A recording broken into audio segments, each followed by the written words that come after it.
This video is taken last August of 2020 in Chongguan-o. 1 year mahigit na ako dito sa kanila. I've been working for them 6 years already. Oo, matagal na ako sa kanila. Seeing this video, naalala ko yung mga struggles at homesick sa panahon na to.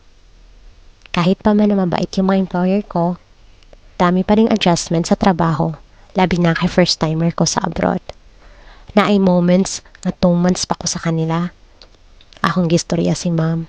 Hindi na ako kaya. Gusto na umuwi. Pero alam mo ba sabi niya? For sure, you're sad because you're away from your family. Focus on your dreams. Love your work. Love my kids as your own. Just stay. Give us 1 year. At ito na nga, 6 years na sa kanila. Those words of encouragement mold me to stay focused.